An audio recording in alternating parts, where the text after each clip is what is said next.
welcome to episode 1. I'm Mel. And I'm Faye. Ay, sorry pa. Pangalawang take namin to kasi hino-horror din kami. Oo nga, parang totoo na yata to ah. Charot. Huwag na. Sabihin lang natin. Pag-uusapan kasi namin, tabi-tabi po. Oo. Yung pag-uusapan natin tungkol sa Okay. horror stories, tas wala tayong i-share dapat. Tapos nagkwento ako Oo. ng something. Oo. Tapos biglang, Ayan tuloy. oo. Wag na natin yan pag-usapan. Oo. Adulting horror stories na lang kasi true to life yung mga i-share namin. And mas Na pag, nakakatakot siya. Oo. Kaysa multo. Correct. Tsaka sakto rin kasi para mauna kami sa Halloween. Meron na kami Sa bida-bida. submission. Oo. Sa bida-bida. Yung ako muna magbibigay kasi Sige. kapag sabay-sabay naubos yung skincare mo kasi mahal siya. Oo, ang mahal. Lalo kapag 30s ka na, nagre-retinol ka na ba? Oo. Pero ano ba dapat yung retinol? Everyday ba dapat yun? Hindi ko alam eh. Hindi. Kasi, nung akin kasi dati, parang everyday dahil may hormonal acne and etc. Okay. Tapos, ipapataper ka kasi na every other day siya. Okay. Tapos, Tapos, yung prescribed kasi nung derma, ano ba yung Adapalene. Basta kung nagre-retinol kayo, isa yun sa mga forms niya. okay. Tapos kailangan siyang i-sandwich kasi matapang siya tsaka mahapdik. Kaya every other day na lang. Okay. Ayun. Tapos kapag, Siya. pag, yun pa, kung ganun kamahal yung skincare mo, tapos pag madami ka pang nilalagay sa face. O paano yun? Tapos meron ka pang, syempre meron pa yung moisturizer, iba pa yung sa umaga, iba pa yung sa gabi. Correct. Yun nga yung usapan natin kanina ng Tumblr girlies eh. 'Di ba? Kung ano yung skincare. So kung titingnan natin, ilan yun? So, yung mga usual, merong toner. Facial wash. Facial wash muna. Teka lang, tsaka yung mga pantanggal mo ng makeup. Ay, oo. Makeup remover.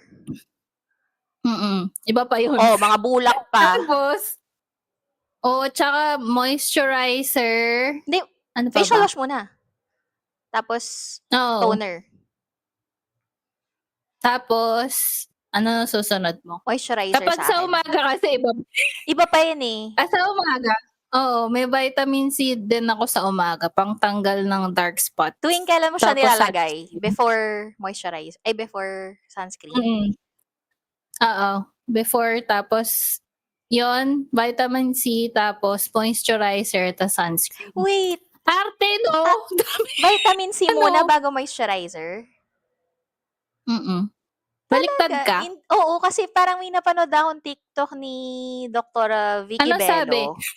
Oo, na parang sabi niya, bago daw maglagay ng kahit anong serum sa mukha, dapat daw, parang moisturize muna yung face. So, hindi ko alam. Hindi ko alam eh. Ganon. Ang ginagawa ko is toner, tapos moisturizer. Tapos kapag plump na, saka ko lalagay yung vitamin C. Saka yung sunscreen. Ganon. May layers pa. Ano ba sa'yo? Ayun, nakakaloka. Nagka-reveal ng skincare dito. Sabi kasi unahin yung skincare kasi yun nga yung actives para mag-absorb siya. Tapos lalagay mo yung moisturizer and then sunscreen. Okay. Ewan ko, baka may derma ba Oo nakikinig nga, dito? ano nyo kami, 30 na kami, pero hindi namin alam. Oo. Tsaka kasi iba-iba yung sinasabi, no? Oo, depende sa kung anong source mo. Oo. So, ewan ko na lang. Kung anong source mo sa TikTok, ganon. Gagaya. Pero isipin mo nga, facial wash toner, tapos yung mga serum, tapos moisturizer, tapos sunscreen. Kapag yun, nagkasabay-sabay, sa umaga pa lang yan. maubos. Oo. Diba? Tapos meron pa sa gabi. Iba pa yung sa gabi. May retinol ka, tapos... Sa gabi. Oo. Tapos may alternate ka ba? Nag-glycolic acid ka? Alam mo, tinry ko yung glycolic acid na yan. I think fake yung nabili ko. Kasi, Ako din. yung sa The Ordinary, di ba? May fake pala nun. Recently ko lang nalaman, buisit na yan. Kaya Kasi sa Shopee rin ako Kaya ako bumibili. nag-purge. Ano? Oo. Purge? Fake I siya? think, oo. Paano malalaman pag ano? Kasi pare-parehas kasi, ang amoy nila. supposedly, dapat, di ba, maka-clear siya ng face, tsaka makatanggal ng blemishes. Oo, ng dark spots. Pero imbis na ganon, Hindi. nag-pimple Nagkaroon ako. ka pa ng ano? Oo, nag-breakout ako. So, wala na. Ano na lang. Tinigil mo na siya. Retinol na lang, tsaka Ayun. night cream. Ano? Ayun na lang. Minsan kasi nagaganon din ako. Ayun, baka meron kayong source ng The Ordinary.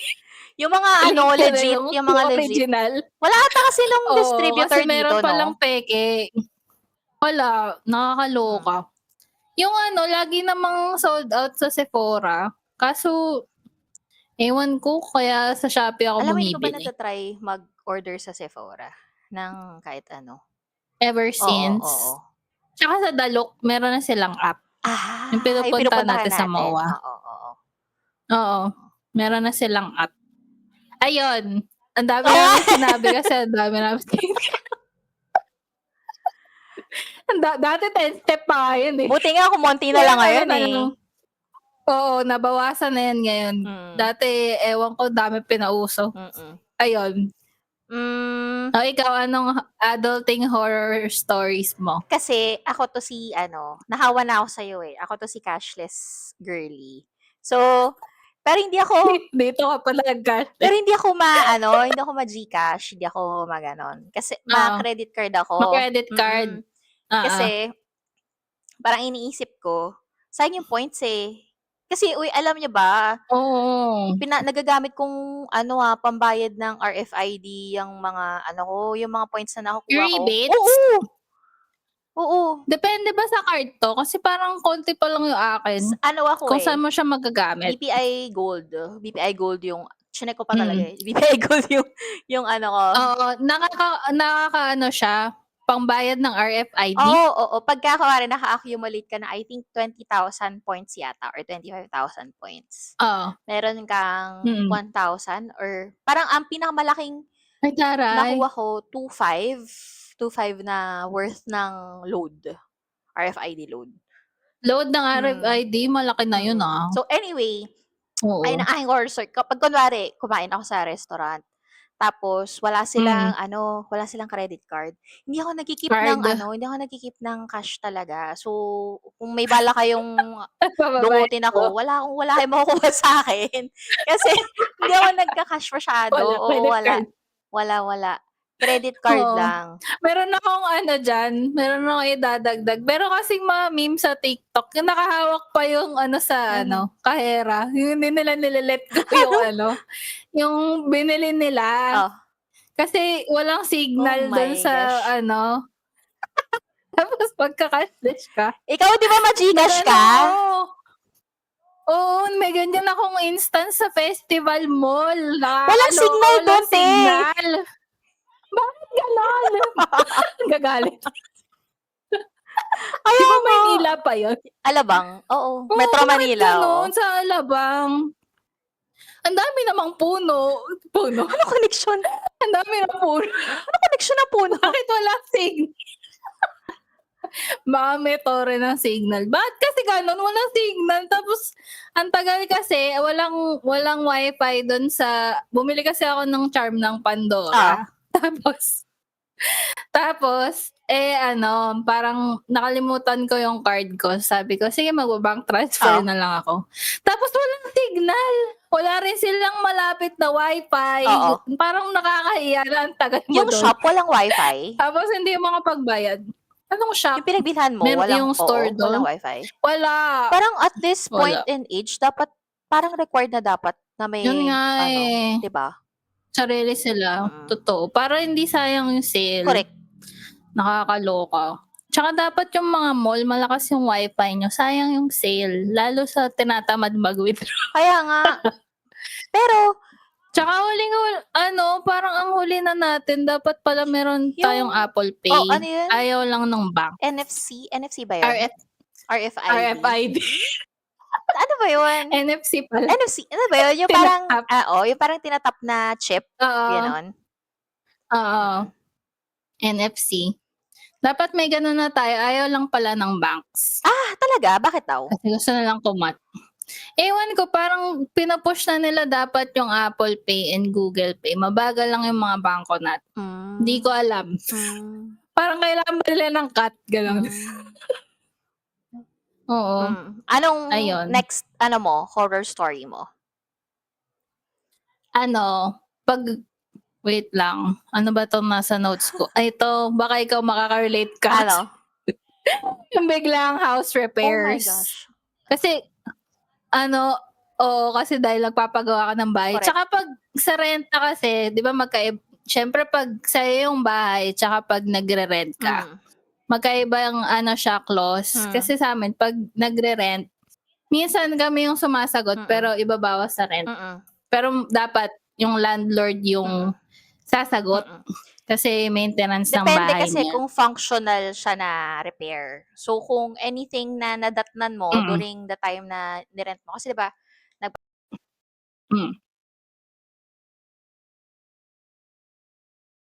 Wait. Ayan, nawala ako. Nawala yung mic. Ayan, nawawala yung sound. Ano ba naman Is to? it Ayan. me? Ayan, meron ka na. Okay, So, go. Ayun. So, di ba, nagpaparent din ako ng bahay. So, anything na dinatnan mo nung time na nag-rent ka, yun.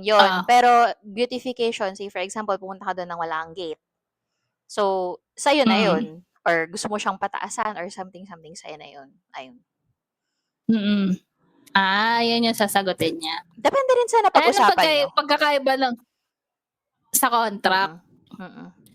Pero mas mabigat yun kung sa'yo yung bahay kasi out of pocket expense mo na. Oo. Pero I suggest sa mga homeowners na mag-allot talaga ng ng percentage ng ipon para sa maintenance, especially kapag malapit na yung rainy season. Rainy season. Yan, rainy season. Kasi common sakit talaga yung may mga tumutulo-tulo, ganyan, hindi mo siya maiiwasan eh.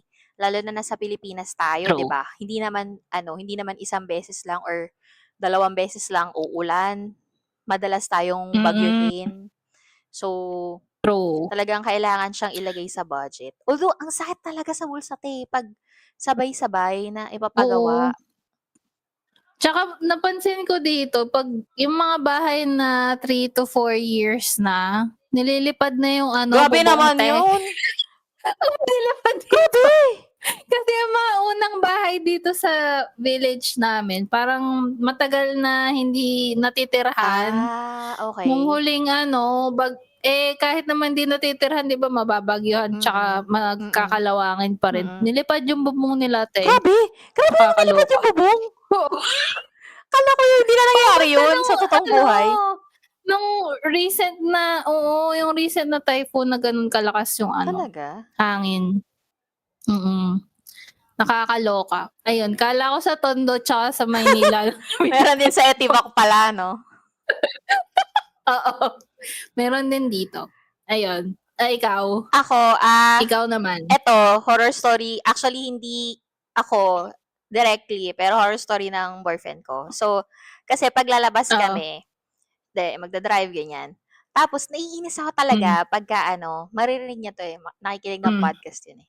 So, naiinis ako pag kunwari, malapit na kami sa toll, tapos sasabihin niya sa akin, ay, wala nang load yung, bakit ngayon mo lang sinabi? Ayoko yung kunwari, yung bilang cashless ka pa. Oo, ayoko nung kunwari, mga malapit na kami, mga 5 meters away na lang kami doon sa toll gate. Sa kanya sasabihin sa akin na, ay shucks, wala nang load yung RFID. Bakit yun bang sinabi? Pwede mo yan sabihin sa akin kanina nasa bahay pa tayo.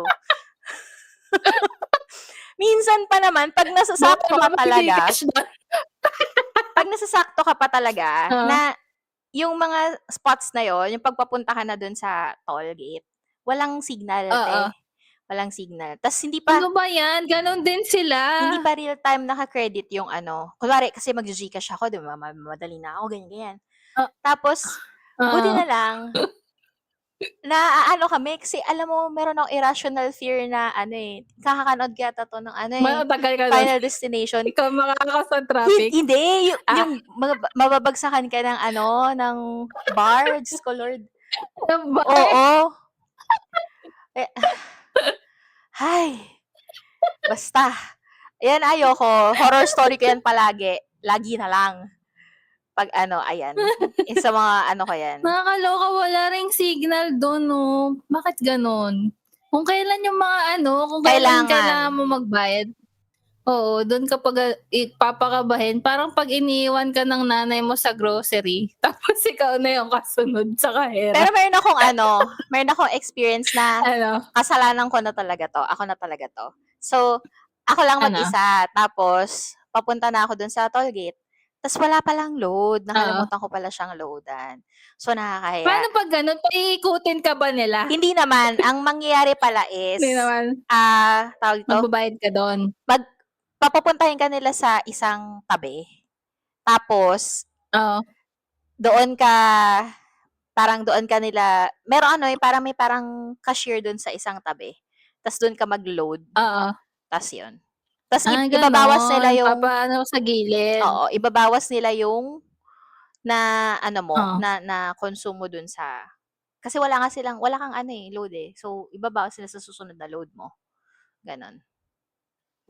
Buti naman, akala ko papa-GCashin ka pa sa susunod na kanto. Diyos ko Lord. Magpa-park ka dun sa gilid. Parang nakikita ko yun na ano, pinag-aano sa gilid, lalo Oo. sa SLEC. Ayan. Sino na ba magbibigay? Oo nga, naputol Lol. kasi. Alam mo, inaano talaga tayo ngayon, hina-Halloween tayo ngayong ano, recording. Na Mercury kailangan na retrograde tayo. ngayon. Ay alam mo, 3. totoo. Ay, biglang yun na yung topic 'no? Mercury retrograde. Isisi natin lahat sa mga between. Kasi nakakairita. Ang daming kung ano-ano Ayan. nangyayari ngayon. Sakto naman sa Halloween. Oo. Ay, meron akong dadagdag Oh, na ano? Halloween horror story. Sige, ano? Yung kapag nakabukas pala yung video mo tapos hindi mo alam na ano, my kapag sa gosh. meeting. Oo. Nakakahiya. Tapos kung iba yung ginagawa mo, hindi ka nakikinig sa Ang daming, 'di ba, ang daming ganyang ano dati, naalala mo oh my gosh. Oo, lalo 'pag pandemic. Meron ka din? Hindi, yung naalala ko yung ano, yung kay certain Ano? celebrity, na parang meron Na siyang, nagzo-Zoom? hindi, Oh. meron siyang binati, parang happy birthday, ganyan. Tapos nakaganon Oh. siya, then naka-video siya. Tapos sa likod may babaeng nakahubad. May dumaan? Hindi na. I-cha-chat ko na Parang lang may sa'yo. dumaan na ano. Hindi siya dumaan. Parang may Na natapos ano? lang silang gawin. So, dun niya pa talaga naisipan bumati. Oh my God. Afterglow daw kasi. After glow. Afterglow. Oo. Glowing daw siya. So, dun niya naisip bumati. Oo. Kakaloka. Nakakaloka. Oo. Meron naman ganyan Parang sa nauso yung amin. mga ganyang ano, na ano, nagme-meeting. Hindi naman video, pero ano, parang hindi niya alam na hindi siya On naka-mute. yung camera niya? Hindi siya naka-mute. So, kung ano-anong sinasabi niya. Sinasabi. Ganon. Tina-trash talk niya yung mga kaopisina niya. Hindi naman. Pero alam na hindi siya nakikinig. Kasi, kwentuhan sila in the background. Ayun. Teka. Ikaw ba muna? Ikaw na last na Sige. ano, horror story. Horror story sa akin. Ano ba sabi ko sa notes? Teka lang. May kodigo tayo dito Oo. Eto! Favorite ko to. Kasi pinaka-nakakainis to sa akin. Di ba ngayon, hindi ko alam, mayaman na ba yung Pilipinas? Kasi ang dami ng ano ang dami nang pupuntang ibang mga artists sa sa Pilipinas. Tapos, ang nakakairita dyan, kuwari, mag-a-announce sila na okay, may concert kami. Tapos, malayo pa yung concert, pero ticket selling na a week after. Oh, ba't ganun? Biglaan. Para bang tumatay tayo ng pera. Di ba? Oo. Parang ang tagal pa naman ng concert tapos yung sold out, papa-sold out agad yung ticket. Parang paghandain mo naman kami, mag-market naman kayo at least 4 weeks. Alam kasi nilang Para baliw na ano, baliw tayo, eh.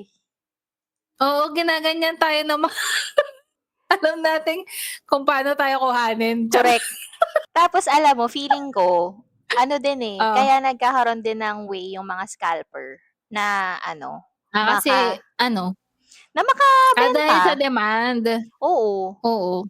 Kasi yung nakakabwisit yung gano'n, yung 'pag ano, yung gustong-gusto mong makuha, True. tapos pag-aagawan, True. nakakabwisit. Naalala ko Tapos laging dati, PH Arena. Ano? naalala ko ay, ito pa, first and last na ano ko, na experience ko sa PH Arena kasi Oo.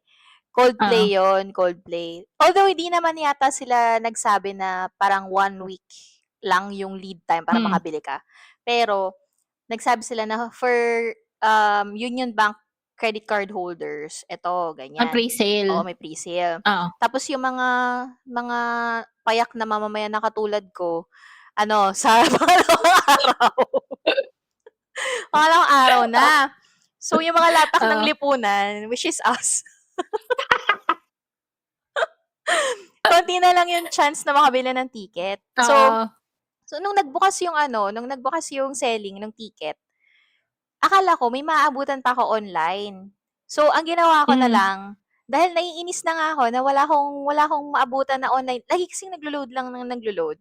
So, ginawa ko, Nakakaloka naman yun. nag-drive Oh. ako papunta sa mall, tas pumila talaga ako.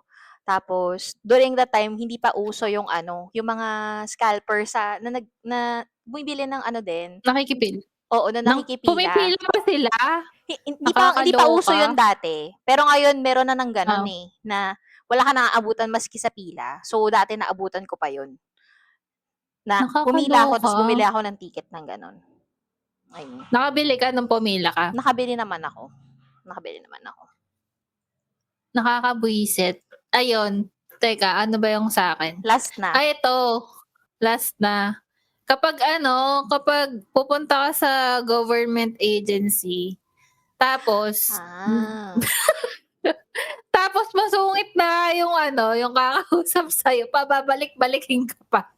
Kasi ang gulo-gulo ng instruction. Parang saan ko ba 'to na nag-register ako sa RDO ng sa Maynila kasi kailangan mo magpa-register sa Sa tax, BIR. oo. Oo, kapag self-employed ka na. Mm. Ang gulo kapag depende sa ayos kung sino yung kausap. Kung tsaka depende mood. kung maayos ba silang sa mood. 'Di ba? Natutuwa pag halos ka-age ko yung yung teller o kaya yung kakausap sa'kin. Pero kapag matanda tapos ang hirap. Ang hirap na ang gulo-gulo na nung sistema nila tapos Parang kasalanan mo pang pababalik-balikin ka magbabayad pa. ka, 'no? Oo, tapos ang tagal mong maghihintay. Parang siguro dapat kailangan mag-half day, mag-allot ka ng isang araw. Magkakamag-anak Sa yan, isang eh, ahensya 'no? pa lang. Yung mga government Oo. agency, employee, tas yung Regis mga registrar, magpipinsan. Oo. Hinulma sa isang 'Pag sino sino daw mananalo sa masusungit, mga registrar, tsaka mga government agency, ayun, sinong mananalo sa 'pag harap-harap sila? I think tayo pa rin. Ay. 'Di ba?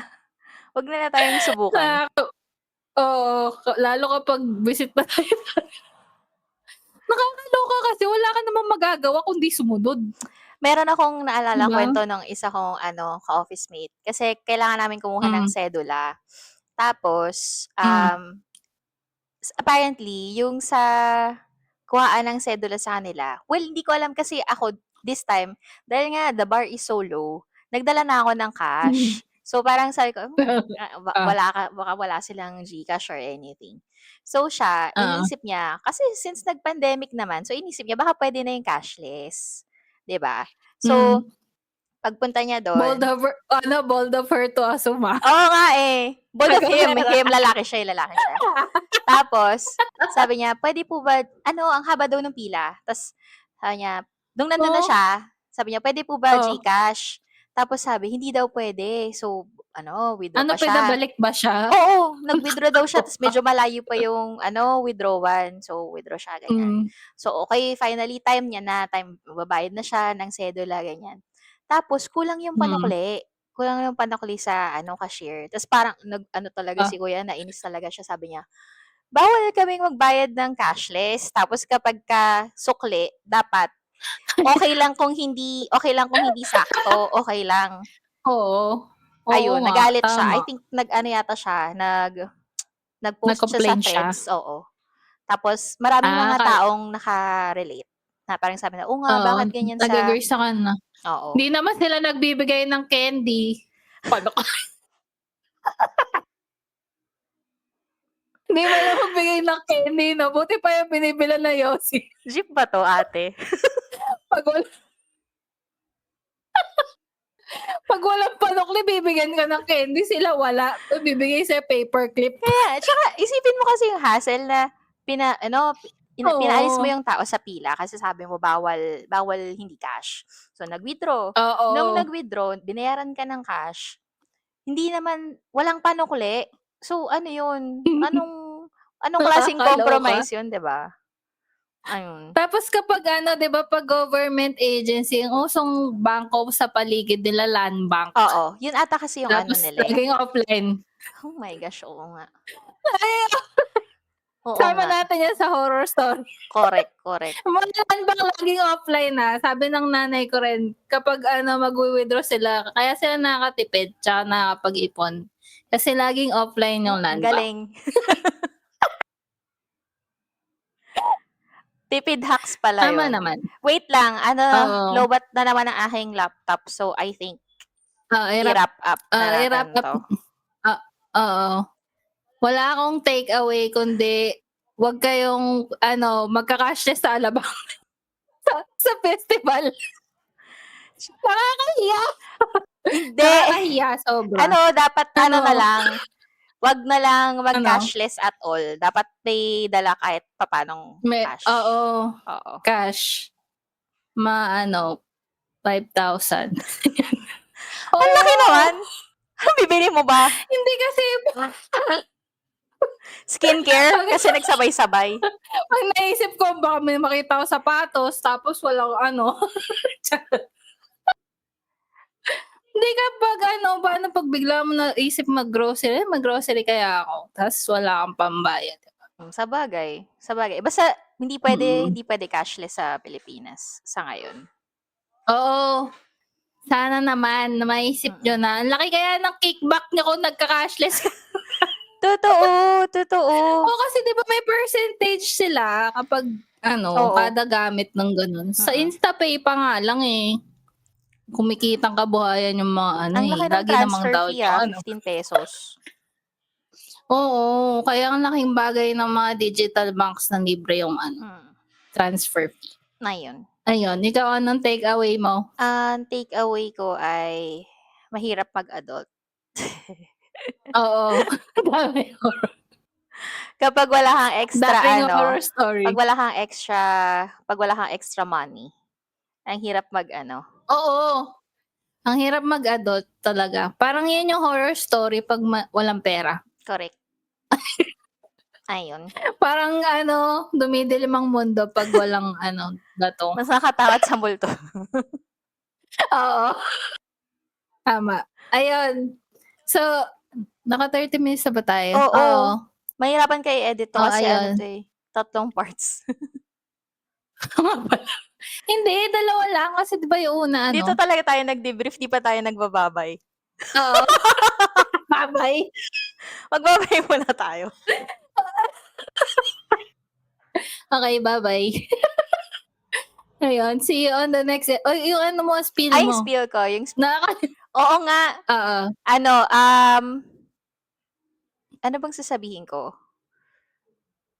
Yung community natin. Ay, oo nga, shucks. Nababother kasi ako sa laptop ko dahil lowbat na siya. So anyway. Mamamatay na ba siya? Oo, mamamatay na siya. RIP. Kung naka-relate kayo sa mga adult horror stories, maybe you want to share your thoughts with us. We're active in our social channels, Facebook, Instagram, and Threads. And you might also want to join our Telegram community channel. So, yung link nandun sa description.